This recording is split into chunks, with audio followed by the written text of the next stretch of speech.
Welcome to Art Ed Radio, the podcast for art teachers. This show is produced by the Art of Education, and I'm your host, Andrew McCormick.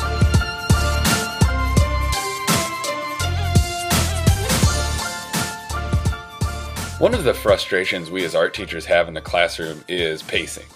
I feel it more this year than at any other time I've had. That struggle to keep your classes moving along at a good clip, but keeping students all roughly at the same speed. Now, if you're full on tab, this issue of pacing may not even be an issue, but I'm not there yet. I offer choice, but I'm still looking for students to complete the same number of artworks and, to do that to show me that they're learning. Those students that move too slowly, they can honestly be a little bit frustrating. We're never going to make every student happy when it comes to pacing. Some are going to think we're moving too fast, and others are going to think that the class is going too slow. And those kids always have like multiple days where they feel like they've got nothing that they need to work on. That's a whole nother level of frustration. But I want to talk specifically about those kids that are moving too slowly. So I'm going to bring on Tim to talk about why we think those students are moving so slowly and why they're so frustrating. We're going to talk about if there's anything that we can do to motivate these students to move a little faster. And this might be a really weird question to ask, but should we even motivate these kids to move faster? What if that affects the quality of their work? Are there different reasons why students are working so slowly? So Tim's going to help me get down to the bottom of that. This entire episode is focused on speed and kind of why that's so frustrating. And I think that, those slow students are frustrating in regards to pacing. And one of the things I think that makes them so frustrating is that it makes it hard to assess them. Is it fair to penalize a great student who works slowly and doesn't get all the projects done? Is it fair to keep making those faster students do extra projects to keep them busy while the slower kids are moving on? Assessment can be really tricky. So what better way to brush up on the best practices than taking AOE's Assessment and Art Education course? In this class, you'll design your own comprehensive toolkit that works for you and your students and deals with multiple types of assessments. Assessments is a 3-credit course and new sections start up every month. So head on over to theartofed.com and check out this course and all the other great courses under the Courses tab. I'm excited to share this talk that Tim and I had on those kind of slower students, as it was a rare podcast for us that we were actually able to get together in person and record. Usually we do it remotely, Omaha to Des Moines, Nebraska to Iowa. I think Tim actually enjoyed kind of crawling through my room and finding all sorts of weird stuff. He found this old poster of mine and he just would not let it go. I had to, pry it from his hands and insist that we start recording. All right, so I hope you enjoyed the talk on how to get those slow kids maybe moving a little bit faster.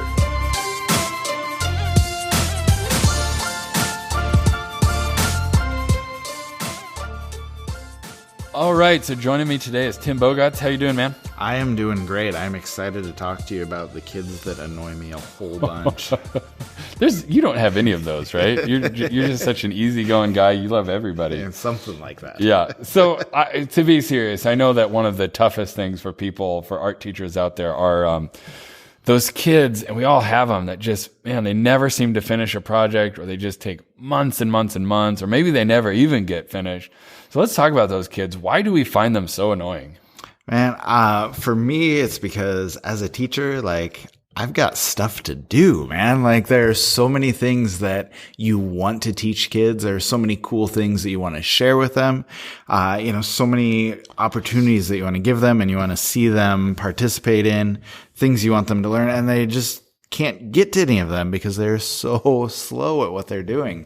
And so, just talking about it is frustrating me, to be I can honest. see it. Yeah. Yeah, I can tell. But, I think that's the biggest thing for me, where you have so much that you can get to, so much that you want to get to, and you're just being held back. And, not you personally, but this kid is not getting the opportunities that they could out of your class because it's so tough for them to get things finished. What about you? Why do slow finishers bother you? Well, I'm going to be honest with you. Slow finishers do not, this won't be a surprise to you. They don't bother me as much as they bother you. They do kind of irritate me a little bit, but I'm going to be honest. The ones that irritate me more are actually super fast finishers. And I think we're going to have to, we need to talk about that too. Yeah, maybe a different podcast or something, but I think they're challenging. Maybe that's what I mean more than irritating. Slow finishers are challenging because, you like you said, you're ready to move on. You've got some things to cover.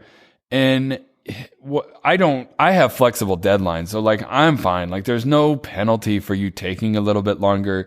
Take as much time as you need. I do think I have plenty of students that take advantage of that and think that they can always just push the art class project to the back burner. And then what happens to them is like, okay, it's almost the end of the semester and you have 4 missing assignments because you've never finished any of them. Yep. But I actually think that can be challenging because you're going to feel like you're running multiple different projects and curriculums. But I think I almost feel bad for the students. But I actually think we need to like kind of differentiate between why is this happening? Because there's always those kids that we feel like, well, they're just slow because like they're kind of like really detailed and meticulous. And then there's other kids. So how do you kind of differentiate between like a kid who's like seriously straight up procrastinating and screwing around and then someone who's just like slow and meticulous? Yeah, I mean, I think, well, I'll answer that in just a second, but I want to go back to something you said about the flexible deadlines. And I think that works really well for those kids who are detailed, kids who want to put a lot of effort into their work. Those flexible deadlines are really nice for them. And, you know, you don't have to put a lot of effort in there because you know that they're going to get done with those. You know, they're going to do a great job. But for those kids who are procrastinating and taking advantage of, you know, that opportunity to turn things in anytime, that flexible deadline actually can end up making more work for you as a teacher because you have to spend so much time like chasing them down. Is this going to get done? Is this going to get done? And you would like to give them all of that responsibility, but, you know, as a teacher, you still need to keep up on that. So it's, I don't know, it can make it difficult. But for me, as far as the difference between procrastination and kids working slowly, I think you just need to be on top of what's happening in your room. And I think even just, you know, a cursory look around your room every day can tell you which kids are working hard and it's just going to take them longer versus which kids are really, you know, messing things up and not doing what they need to be doing. And so, you know, I think it's just a different conversation that you have with each of those kids. Like the kids who are putting so much effort in, so much detail in, you know, for me, it's just a matter of encouragement where you're like, hey, this is looking great. I know it's going to take you a little while longer, but remember, you can turn it in anytime. We're not going to count this late. I just want you to make sure this is excellent. Okay, that's an easy conversation to have. But when your kids are procrastinating, like, you know, you have to decide, like, you're going to kick them in the butt. You're going to add some reward. Like, how do you deal with that? And I think it's much tougher, and it really is on the teacher to kind of read that personality and figure out, you know, what's going to be best for that kid. So one of the things you're kind of talking about is like, you know, punishments and encouragements. You know, do you encourage them? Do you punish them? And I want to get back into that in a second, but I want to tell you an experience I've had with a student, and there's a couple like this, and just let me know if you think I'm out of whack here. Okay. I have a couple students who are clearly not procrastinating. Like they really are like the most type A, meticulous, detail-oriented students in the world. Yeah. Their work is awesome, but they're finishing about half the quantity, half the volume that the other kids are doing because they're just taking so dang long. Okay, so I only have a couple of kids like that. I have a bunch of kids who are procrastinators, who are not turning stuff in because they're looking at their phone, they're talking to their friend, they're not remembering to take it home. So it's like the responsibility and the behavior, they're like that's their fault, right? Yes. Okay.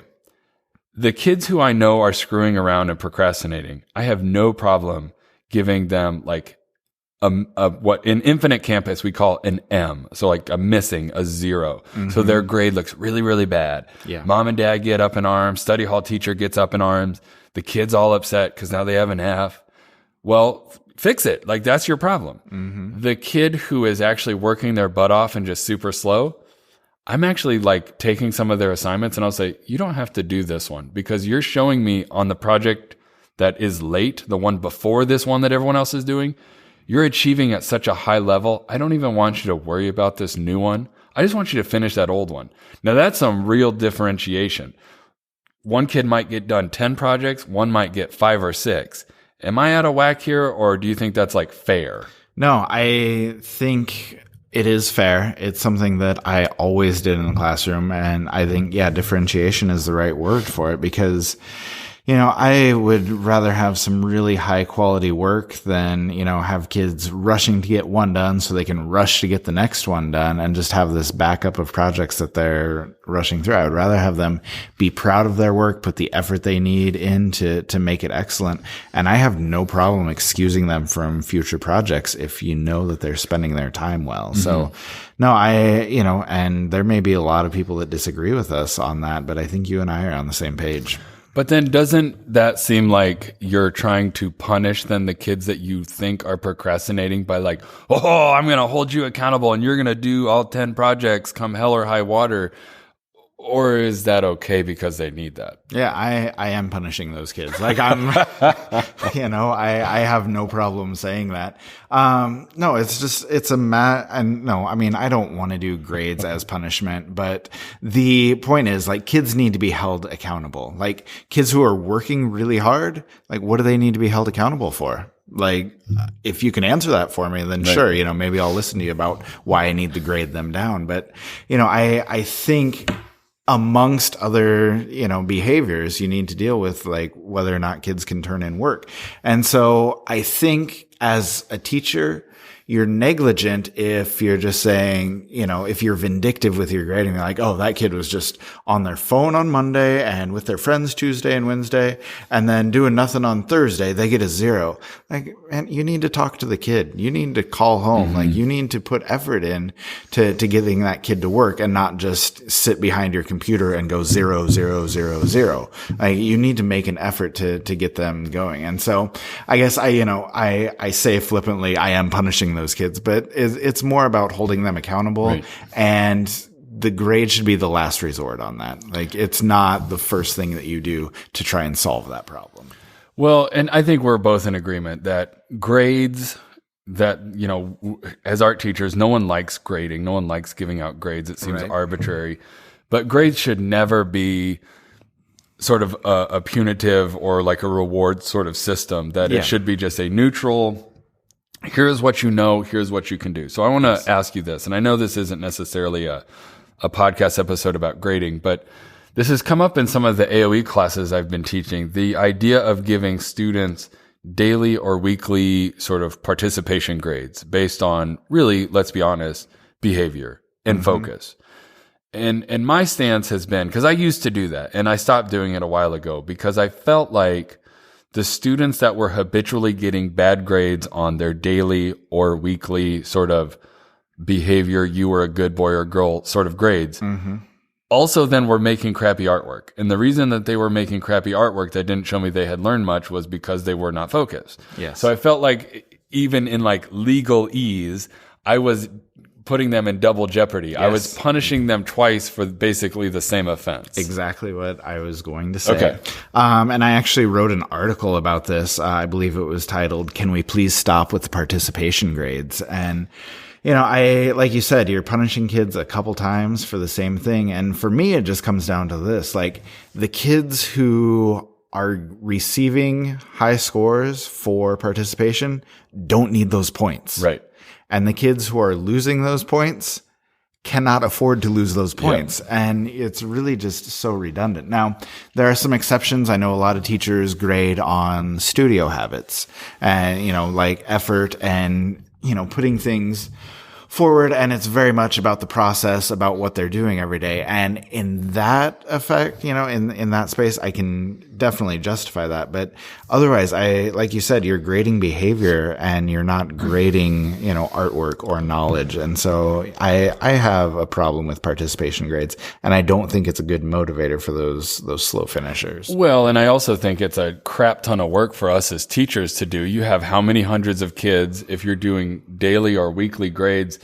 And let's be honest, if you are giving a kid a 6 out of 10, bad behavior, bad boy, 4 weeks in a row, you're probably just going to autofill weeks 5 through 18 because that kid ain't changing, right? Yes. So then it's like, are you really being even fair with this unfair system? So I'll change it up here and get off my high horse about how I don't like those, because if it works for you, I mean, who am I to say that it can't work? But it didn't work for me, and it was a time suck, and I had to get rid of it. So let's switch it up and let's actually talk then on the more encouragement side. So because we've talked punishment and kind of how ineffective it is. What sort of specific techniques or methods then do we have to get those kids who are, maybe they're procrastinating, maybe they're, meticulous. How do we get those kids working more quickly? Yeah, I don't know. A big thing for me is just working one-on-one with the kid. And, a lot of times that's difficult, but there are plenty of times during class where you can go sit down next to them. Let's say you're 10 minutes into class, their project's not even out, but if everybody else is working, like you can go sit down next to them with your sketchbook and, hey, where's your project? Why aren't you working on it? And they'll eventually go get it out. And then you can start up on a conversation with them about how it's going. And you can check to make sure that they understand the assignment. You can make sure they know what they want to do. And then you can encourage them, like give them some specific examples. Hey, what if you tried this in the background? Hey, what if you added some more detail here? And that really gives them a very clear direction on where they can go with that project, because a lot of times it is a matter of knowledge, a matter of focus, and you can solve some of those problems in 5 minutes. But if they're just, sort of flighty, not wanting to work, distracted by other things, a lot of times just your presence right there doing your own work will get them to do their work as well. And so I think, honestly, that's the most effective thing for me with those kids who are refusing to work or procrastinating. If we go to those kids who are just putting maximum effort into that and they're, not finishing because of the time they're spending, for me, it's just a matter of encouragement where I will remind them about flexible deadlines. Like, I don't care when I get this. I just want to make sure it's your best work. You have plenty of time. Keep going with it. This is awesome. Point out to them what you really like about it and just encourage them to finish it to the best of their ability.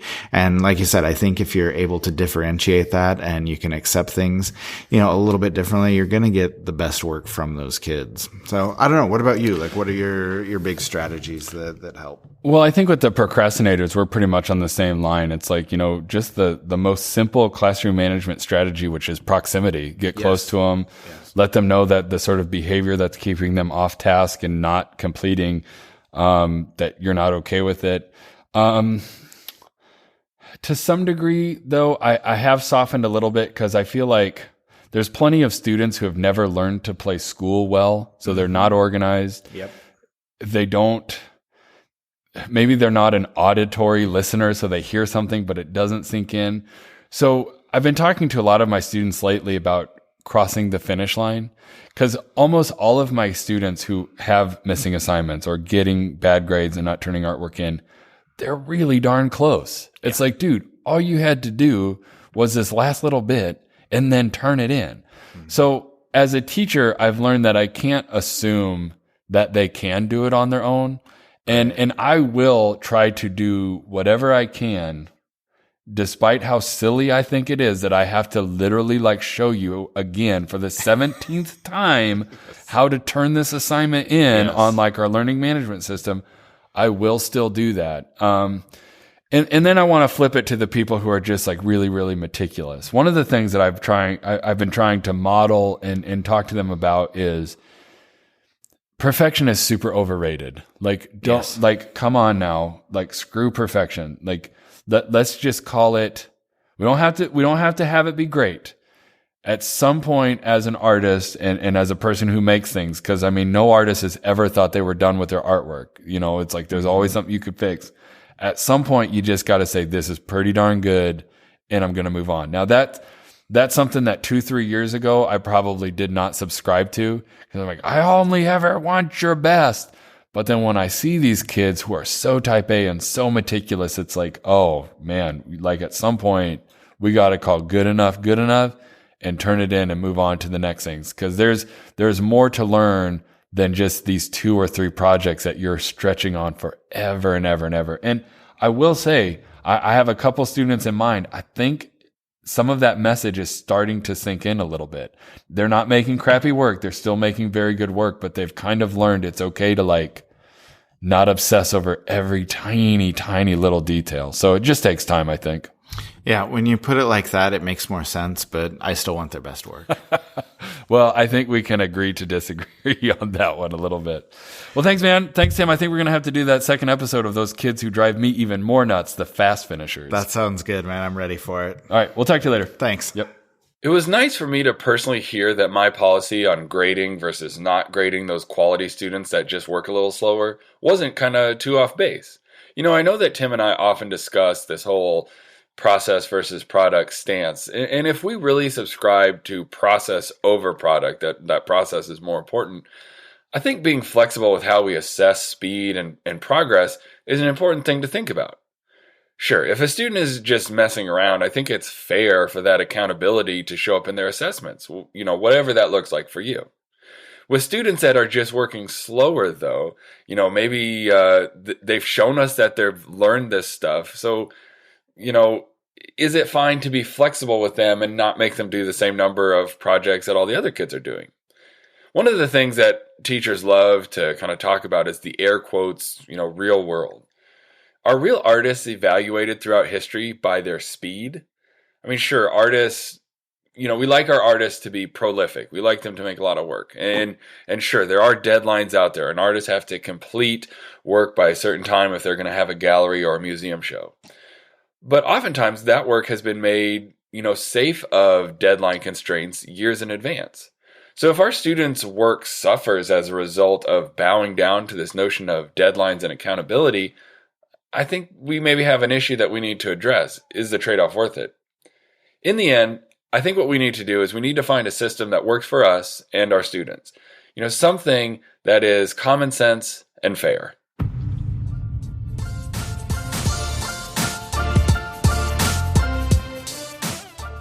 Art Ed Radio is developed, produced, and supported by the Art of Education with audio engineering by Michael Crocker. All right, so it's been a while since we've kind of done a plea for you all to help us spread the word about Art Ed Radio, but maybe we've got some new listeners out there coming out of the NAEA NYC. Boy, that was a lot of letters. So if you like what you're hearing, you can do us a favor and give us a ranking or positive review on iTunes, as this is what helps us find new listeners when they type in Art Education into whatever podcast listening app they're using. As always, new episodes of Art Ed Radio will be released every Tuesday, and additional content can be found under the podcast tab on theartofed.com. All right, thanks for listening.